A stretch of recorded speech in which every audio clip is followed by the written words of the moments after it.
All right, today I'm going to talk until my arm gets tired, which is holding up my camera, about games.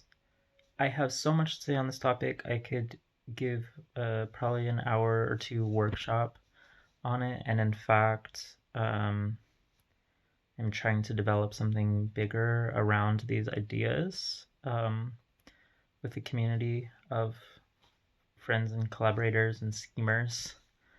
Um, but for now, I will scheme with you on just a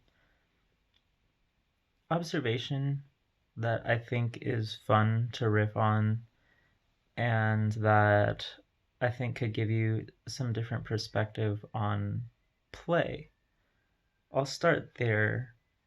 I think that we, especially in America, just and I'm not gonna dog on capitalism, but I'm gonna say that as a result of capitalism, we as a society have developed um, a kind of idolization of work and a skepticism towards play.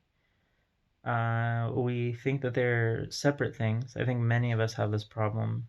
Um, or think you only deserve play after you've worked a certain amount. That play is secondary, play is what you do when you're not working. Um, and you probably feel guilty for playing. You're probably made guilty for being a gamer or spending too much time learning something that um, technically isn't like adding to the society. People will tell you, or if it's not making money, what is it doing for you? If you can't build a business on it, what is it doing for you? Play seems worthless just because you can't see the immediate tangible work of it. We're also obsessed with tangibles and materialism here. So, what does play gain you?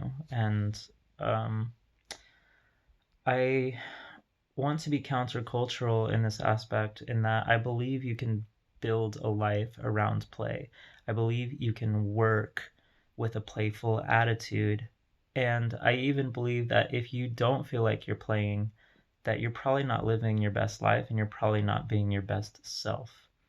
Um, I think that life, even when you're doing work, can feel like play, even if it's serious. Play can be serious, by the way. Just ask any professional athlete, ask any professional gamer, ask a professional musician. Play can be serious and you can build a life around it. And I think you should. And I don't care what industry you're in, if you can bring a playful attitude to it, you will probably end up doing your job better.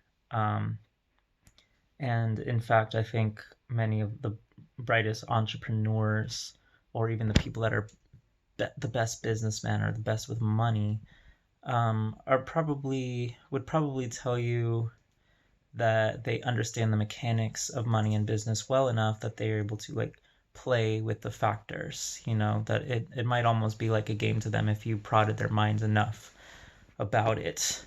um, that they're processing what they're doing kind of in the same way that you would process your success or failure in any game or sport that you were playing. Okay, so what I'm gonna say is a game worth playing is a game worth playing well. Um, in response to the phrase, a job worth doing is a job worth doing well.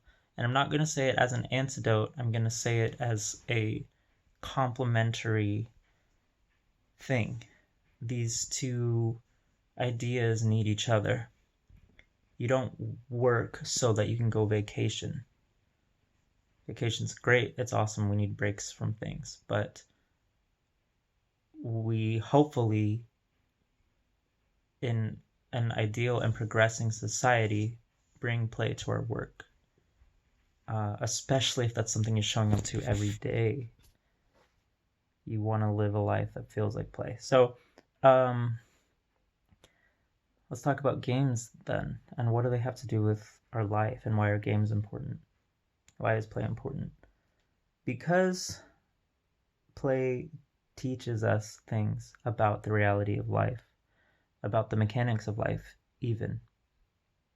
You kind of just showed up one day into this world and into a specific culture in which there are many rules. Uh, and a lot of the rules you agree to, maybe even most of them. Depends how rebellious you are. And if you agree to a society's rules, you're kind of just saying, like, all right, I'm playing your game. The problem with that is if we don't always start with the same assets. And so it'd be like, and I've heard someone else use this analogy, it'd be like playing the game of Monopoly, but somebody starts with a handicap of this much money, and then somebody else actually like starts in debt or something, or starts at zero while somebody else is starting with thousands of dollars, and then you play the game. Like, it's not actually going to be equally fun for everybody. So um I use that example just to say that, like, that's kind of the life we're in a way. Like, a lot of the main games that are being played um structurally are not actually like fair or fun to everybody, and I wouldn't expect it to be fun to everybody. I'd expect it to be fun for the people that have more. But even then, like, that's not always fun um, to everybody. Even if they're technically succeeding at a certain game, they might feel like that's not the game they wanted to be playing. And so, let me ask you this question: what is your favorite game? This can be board game, sport, video game, and any genre of those. And puzzles. We can call puzzles games too. That's fine. There, you can think of actually so many different types, and I wrote out a list once. I need to get it back out and um, share it. But I tried to make a list of all the types of games that exist. So there's like cooperative games. There's abstract strategy games, and within that there's destructive games and there's constructive games. Like, I would call chess a destructive game. It's in the abstract strategy category, but it's destructive because both players start with something, and by the end of the game they have a lot less of those pieces. So it's destructive, as opposed to something like Go, which starts with an empty board, and by the end, even though somebody's lost, there are things on the board now. Both players have more than what they started with. So that's a like constructive game. You have cooperative games like Pandemic, actually, where everybody playing kind of has a common antagonist, and they're all trying to work together with their resources in order to accomplish a task. That's cool. Cooperative games are fun. You have skill-based games, which are a lot of a lot of sports are just built around like how good are you at this skill, and then how good are you at applying that skill. Um, then you have like the categories of cooperative sports, team sports or like individual sports. So bowling, the other player doesn't technically affect your performance at all. Um, you're just hoping to do better than that person on that particular day, a particular moment. Even if you've played better than them in the past, it doesn't matter. Today, who is the best at what they're doing? That's interesting to me. That's an interesting dynamic. Golf, bowling, darts, are all kind of like that. Well, I guess darts is a little more interactive. But then you have tennis, where like what I'm doing is immediately affecting what you're doing every move. So and I give you all those examples just so you can start to see all the ways in which I've spent trying to categorize games. Um, I'm asking you what your favorite is because if because by looking at what kind of game it is and what kinds of things it teaches you and what kinds of restrictions it gives you and what kinds of goals it gives you, what kinds of interactions it encourages, um, etc., you could actually probably tell a bit about yourself and about the way you live your life. Okay, someone whose favorite game is Monopoly is probably living their life in quite a different way than someone whose favorite game is I don't know, like Chinese checkers. Uh like it just kind of shows either a different aesthetic, a different desired way to interact with other people, different like thought patterns that that person enjoys going through, different kinds of problems. Those games are presenting different kinds of problems. Um, let's compare chess and Candyland. Let's say someone's favorite game was chess, and then someone else's favorite game was Candyland. Well, one of those is entirely logic.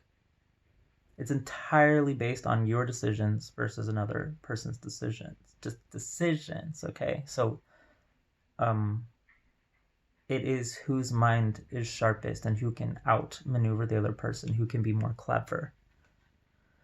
The other game, Candyland, is entirely chance. Entirely, 100%. You have no actual say in how the game results go. You're just rolling the dice. So it's just who is luckier that day. That's it. So one of those games is entirely fate and chance, and the other game is entirely logic and skill. Then a lot of games, or all games fall somewhere on that spectrum. And that can tell you a bit about how you enjoy interacting with life as well. Do you enjoy having control and responsibility for everything that happens in your life, or do you enjoy just kind of seeing what happens to you and going with the flow, and maybe you don't really believe that you have that much say in the outcome of your life. You're just kind of hoping it goes well.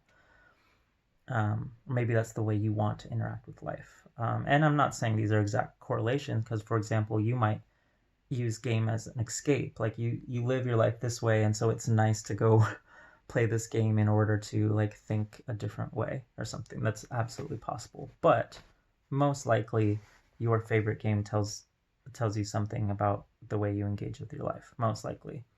And then beyond that, if you know that and realize that, you could play different kinds of games in order to teach yourself different ways of looking at life, to experiment with different kinds of limitations, because that's really what a game does. It gives you a set of limitations and then a goal, and a set of struggles, whether the struggle is the mechanics or whether the struggle is the other player, or both, of course.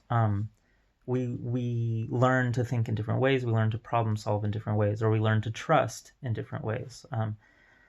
We learn to interact with each other in different ways through different games. So something that I want to do is kind of create I think it'd be cool to have a game store sometime, but where the games weren't organized like alphabetically. They were organized by what kinds of skills they were teaching you, and you'd have like, for every game I would make like a little attribute list of like, here, this will teach you how to work well with others, or this will teach you how to study strategy, this will teach you how to think on your feet, this will teach you quick anticipation, this game will teach you like foresight, this game will teach you shape and spatial reasoning, this game will teach you I don't know, mechanics of destruction and war. uh, on and on and on. I think I think it'd be really cool to have a shop like that. These are the kinds of things I think about. So bringing all this to light and focusing on this topic, I hope that it's easy to see that game or that playing can be serious, that games can be serious. They can teach us real life skills. And you could approach honestly anything you do as a game in that you need to decide a goal, and you need to understand your limitations, and you need to understand what struggles there are going to be on the way to the goal. And the better you understand all of that, the better a player you will be, or the better a worker you'll be. Also, you might realize that those limitations can change. Like if you don't like the game, what is it about the game you don't like? Maybe you don't resonate with the goal. So like, why would you even go through the struggles? Or maybe you don't like the limitations. The limitations aren't fun. Okay, well then, can you tweak them? What can you do to create a different set of limitations, or even get rid of some of those limitations? Play a different game. Or what can you do to your skill set, knowing the obstacles that are in front of you? What can you do to your skill set to make the game more fun for you? And I might as well, I could be talking about your job right now. You know, what would make your job more fun for you? And that answer could be just like, well, if it was a different one. Okay, great, that's cool. That's fine, good, that's a good answer. Or you know, maybe you realize that the reason you're doing the job isn't fun, or I don't know, any aspect of it. If it's not fun, ask yourself what you can change. I think that a common theme of all my videos is probably going to always be like, ask yourself what needs to change in order to be more engaged, and in order to be having more fun uh, doing it. If it's fun, you'll do it better. I promise. There's not a thing I can think of that if it wasn't more fun, you wouldn't be doing it better. So just something to contemplate. Like I said, I'm developing this idea in a more serious way with some people. I'm hoping to see it turn into kind of a bigger game that well, I don't know. I won't say too much right now, but I'm having fun playing with the ideas. So thanks for listening. Please like, subscribe, please comment if you have any thoughts on this. Um, and I'll be back later with more thoughts. Adios.